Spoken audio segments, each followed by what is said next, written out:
Good afternoon, everybody. My name is Dhruv Iyer, and I'm a sophomore from Hamilton High School in Chandler, Arizona. Every day, we take many things for granted. We interact with family members and friends, drive to work or school, and use the computer. However, for a large number of Americans, these simple tasks become nearly impossible. The 2010 U.S. Census revealed that over 250,000 people are living with quadriplegia. Because of disability, these people can often feel socially isolated. However, computer games provide us with a fun way to interact and make friends.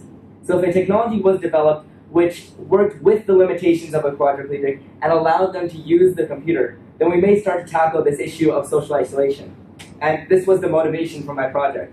So today I'm going to walk you through the problem I set out to solve, then I'll walk you through my solution, and then lastly we'll evaluate that solution to see how well it'll work to solve this problem.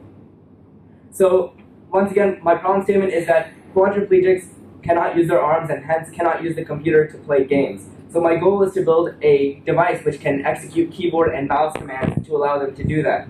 So the first step was to evaluate the design constraints and success criteria. So I began by looking at the user demographic and found that C1 quadriplegics can only use their muscles above their neck. Then I looked at the game applications and found that there are two types of games: point-of-view games and single-point input games. Point-of-view games would examples be Call of Duty, and single-point input games being Angry Birds. Once I looked at these two games, I was able to extrapolate a set of the keyboard and mouse success criteria. So then the next step was to look at existing solutions in the market. So devices in the market today aimed at helping quadriplegics use the computer are not an adequate solution. They cost well over $1,000, which is not affordable by this demographic. Also, they do not have the functionality required to play computer games. So then last year I attempted to prototype some wearable devices to solve this same problem. However, these devices, although exhibiting high accuracy and reliability, they were not usable by this demographic. They have relied on head movements, which C1 quadriplegics cannot do. So then this year I resolved to build a natural user interface, a device which doesn't have to be worn by the user, which would track facial movements and eyeball movements in an effort to give keyboard and mouse commands. So let's start with the face tracking development here. With the sensor that I used was created by Microsoft. It's called the Kinect V2 sensor. That's the sensor here, and it was developed as part of the Xbox series, if you're familiar with that line of consoles. And so that's the sensor that I used in this device. One of the questions I'm asked a lot is, how does the Kinect fit into the rest of the project? And I say that the Kinect is providing me with advanced vision processing algorithms. It gives it's a modification of the general vision processing algorithms that you can find in the computer science world. It also includes a high-definition camera as well as an advanced depth sensor. So I equate it to being given an engine and asked to design a car. So there's a lot of extra work that has to go into building an application, and that's my job as a developer. So let's take a look at how I did some of this. So if we look at the face tracking device, you see I have three development tasks which I had to accomplish. First, I had to decide on which facial data I wanted to collect. I decided to collect the Canti 3 wireframe model animation units, which you can see right here. And these are just general actions which we can accomplish every day. Then they have to process the facial data, I wanted to go with a neural network. And then to send the commands to the game, I went with a GlovePy sketch to actually send the commands. So the overall program flow starts with the user inputting a facial action into the main WPF, which is the main interface for interacting with the device. Then that data is sent, the facial data is sent through a neural network, which determines the user intent. Then it's sent, the chosen command is sent through the GlovePy sketch into the game. There's a three-step process for using the device for a new user. First, they must discover the usable animation units that they can use to power the device. Then they have to select and train the commands that can operate as inputs into the neural network. And then lastly, they are able to use the device to its full functionality. So let's talk about those three steps. These three steps I had to specially formulate for this device so that people with different facial structures can use the device. So the first step is to eliminate animation units which the user cannot accomplish. Then after that rough cut, then there's a finer cut where I look at what the Kinect reads when the animation unit is executed versus when it's just a neutral face. So I'm looking for a high difference between these yellow and blue values, which will be good indicators of how well the Kinect can recognize that action. Once I finish these two steps, I'm left with a series of accessible animation units, which I can then combine to form actions. The user then takes these actions and trains the neural network on them. and this allows them to use the device. So this is the neural network, and it's programmed in MATLAB. It is a pattern recognition neural network with 3 layers. It takes in the 18 animation units and outputs the 9 commands that we can execute through the interface. And here you can see how that is integrated into the rest of the program. So for eye track, so now that was face tracking, let's transition into the eye tracking mouse, which is a similar relationship how the Kinect provides the raw functionality. Well, the eye tracking device, the eye tracker, provides that eye data for me, and it tells me where the user is looking on the screen. So as a developer, I constructed 2 different applications depending on the point of view game versus the single point input game. So for point of view games, I divide up the screen into 9 regions. Depending on where the user is looking, that's the direction that the mouse will move. For pointed select games, I simply set the user's gaze set the mouse directly to where the user is looking. However, this is most susceptible to 2 types of error. Eye tracking error in the device, as well as involuntary movement of the eye. So here is a quick demo video just showing how how all this stuff integrates together. You can see I'm playing a game called Portal 2, and I'm moving my face and able to move the character around, and also I'm able to look around the scene. So for the test setup, I had to test each device in accuracy and speed. So for the keyboard accuracy, I simply compared the ratio of correctly sensed versus incorrectly sensed commands. For keyboard speed, I wanted a practical approach. So I had the user actually play the game using the device. For mouse accuracy, I wanted to see how fine of a control I had with the device. So then I had the user click these points and try to get as close to the center as possible. For mouse speed testing, I again went for the practical approach, putting the user inside of a 360-degree sphere where they have to look at different targets. So now this is the data, and I tested the device on 4 different people with varying genders and facial structures as well as ages. So I wanted to really isolate whether facial structure, age, gender has an effect on how well the device can recognize their face. And I concluded that it doesn't. You can see regardless of the facial structure, this device still exhibits remarkable accuracy. However, there are limitations to this data. You may notice that in some of these blocks there is no data. And the reason is because that command was not recognized at all by the interface. Now, as a practical matter, I would not use that command. I'd have to go back and have the user retrain the interface on a different command because that is not being recognized by their face. You can, the discovery data, which you can see right here, this matrix, is actually a good indication of what you'll see in the accuracy data in cases when we have high ranges, like for example the 0.71 difference. By the way, these are on scales of 0 to 1. So the 0.71 difference between the jaw open means that the command ID 1 will work very well. Also with the eye tracking, speed, accuracy, and the keyboard speed, all 3 of those were acceptable for gaming and fit within the design success criteria. Some conclusions we can draw. First, technology relying on muscles above the neck, or technology for quadriplegics must rely on muscles above the neck. Second, we can distill games down into point-of-view games and single-point input games. We can also look at how current devices on the market are not meeting this cost, functionality, and usability criteria of this demographic. And so I built a successful keyboard and mouse, keyboard emulator which uses face tracking, and it fit within the design criteria and was usable for gaming. And similarly for the mouse, I built a successful eye tracking mouse which was able to be used by these people for gaming. So a neural network allowed me to recognize different variations of the same facial gesture. And as far as the cost goes for this device, my goal is to keep the code open source because that way the cost stays low. The only cost from this device would be about $300 for both of the sensors, which is a major improvement over what the $1,000 users currently have to spend. So some implications, we can distill everyday actions into either requiring one input or more than one input at the same time. This device, at its core, converts facial gestures and eyeball movements into commands.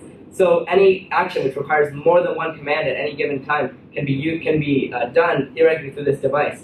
We're talking about expanding this device into not just playing with games. We can also use the computer, like surfing the internet, as well as driving a car. However, gaming provides a safe way to test the interface before I crash my Honda Odyssey. So the user demographic is not just limited to quadriplegics. I know I mentioned them a lot in this presentation. However, this device is able to be used by people who have use of their facial muscles and eyeball movements. So this device could potentially be used by amputees and people with ALS as well. So some expansions. First, adding more commands into the device. to increase that functionality, adding more customization options to increase the usability, and as well as we can add implement some sort of next command prediction or next word prediction to speed up gameplay or typing. So these are my references, and I'd like to acknowledge highlight two people in particular. Eric Henning, who I work with at the Arizona Spinal Cord Injury Association. We only met twice to discuss this device, and I just presented the device to him, and he gave a review on it, and his feedback was very essential to making sure that the device was usable by quadriplegics. Eric is himself a paraplegic, but he works closely with quadriplegics. Another person is Dr. Sunil Jain, who I work with at the Scottsdale Rehabilitation Center. He also works closely with quadriplegics as a rehabilitative specialist, and he provided me with similar advice. Again, I only had 2 meetings with him, but it was enough to say that the device would work. So, in summary, the first step I took was to recognize a widespread problem that's affecting many people, and it has an inadequate solution. These devices cost too much money, and they don't have the functionality needed. Second, I was able to brainstorm several alternatives to the solution, prototyping wearable devices, which I did last year, versus prototyping a natural user interface, which I did this year. And then I built a successful face tracking keyboard and an eye tracking mouse, and I was able to test these under the conditions of use by testing it on 4 different people with different facial structures. And then lastly, I was able to determine some ways to expand the device as well as potential users for the device currently. So with that, I'd like to conclude and open the floor to questions.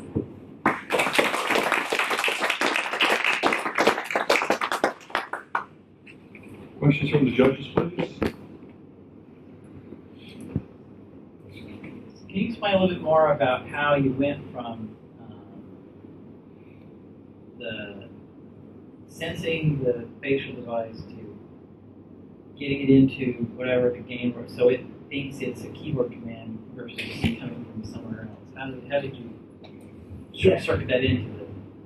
Yeah, so let's go ahead and go back to the general program flow. So this is really an interaction between many different programs all having to work together in order to accomplish this task of sending a command. So the C# code, when it receives at every frame, it's going to receive an image. And then it's going to go through this process of finding a skeleton in image. This process is sped up if there's already a skeleton being tracked. But once that's the case, then the Kinect can report back with a matrix of facial data. And then it will, from that, extrapolate what the values of these animation units are. So I have these values of these 18 animation units, and I send them as a single array into the neural network.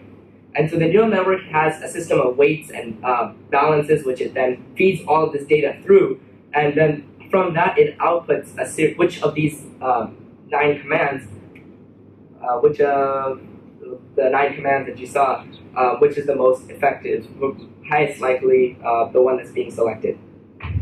And so then that data is reported back to the main code, and then it can execute that through the GlovePy sketch. The reason I went with that GlovePy sketch instead of C# has libraries that robotically press keyboard commands, I have to go with the GlovePy sketch because the games I was using required a special protocol, which the GlovePy sketch was the only one that seemed to be able to execute that. And then coding for that MATLAB, is that done by yourself? Yes, that's my coding. The reason I used MATLAB also, I think it was probably over here, was that MATLAB I had several options. I could go with Java, C# or MATLAB, but MATLAB was the best documented, and it offered the best tools to actually develop the neural network and edit it very fast, rather than create a huge code. Yes? Okay, you talked about, I saw your video and you had the timing, you had reported some of the timing. How much did the latency issue fall into this? Like, did you consider that? I did. So in the video, I have that screen capture running, so that's why it seems very slow. Yeah. And so that was a big issue when I was doing the screen capture. But otherwise, using the device, you can see from this keyboard speed data that the device was still running very fast, and it was usable for gaming. So there's not that much latency in the device. Well, I'm just sorry, like a comment you said. I know you wanted to keep that to be open source. Have you considered using R instead of MATLAB? I have not. Well, I'm just throwing it out there. Okay, yeah. It's easy. If you know MATLAB, you should be okay. Okay. Yes. This is great work. This is a good solution to a very important problem. The question I have is, I'm trying to understand what you did personally as far as hardware is concerned in connecting, hooking up the Microsoft Connect to measure those facial gestures and to get it into the computer. Or was your work more on the software coding algorithm side? That's an excellent question. My work was done in the software side. The reason is because I could have gone with a system where I used, say, a webcam, or I built my own camera, but in that case, the device hasn't been rigorously tested and it's not an optimal device. So it's easy to hook up the Kinect and get it to work. So just as you hack, reverse engineer. Yeah, I hacked it. Gotcha. Thank you. Yeah, so just to follow up on the software side.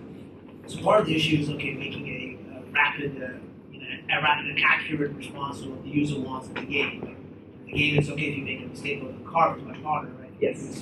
So how did you select the machine learning? I guess you suggested like a neural network. So why did you do that? And we can explain a little bit about that. Right. So let's talk about two aspects of the machine learning. The size of the dimensions of the neural network, as well as why a neural network at all. So why a neural network? It's very interesting, kind of a strange way of solving the problem, but the neural network allows for the recognition of different variations of the same facial gesture. Another option is to hard code the values for every single animation unit, for every single command. However, in that case, if you don't replicate a command exactly, the device will fail. Also, multiple animation units are being activated when you do a single command. Neural networks are very good at solving problems like that. Now, for the size of the neural network was very interesting. I had to read a couple of papers on how to pick the size. One paper suggested that for pattern recognition neural networks, I only needed one hidden layer, so I went with that. And then for the size of the neural network, I started out with a very small amount of neurons, and then I added more neurons. I added more neurons onto that. I actually had to edit that neuron count as the accuracy went up and down. And you can see, because I was looking one at this axis to see how low it can be to get a very small error, as well as making sure that the testing and the validation for the neural network those curves are following very closely, so I know the neural network will work well. Does that answer your question? Yeah. Time for one more question. Judges? I have one. You had at the beginning, you were talking about sound and voice, yet there was nothing in here to complement the facial stuff with voice. Was that a conscious decision, or why was that not? Oh, yes. So why did I not go with the voice recognition? That's a very good question as well. I had several different options for this natural user interface. But voice recognition is a very tricky thing to work with, because in a game, you're pressing and holding the keys down. But in voice recognition, especially if you go with a command like forward, well, how forward do you go? So one way in which we can do voice recognition is if we develop a system in which recognizes the tone, like singing. That would be a case, but you can't do repeated actions with voice recognition. So that's why I decided to go with the face tracking and eye tracking as opposed to voice. Let's thank our presenter once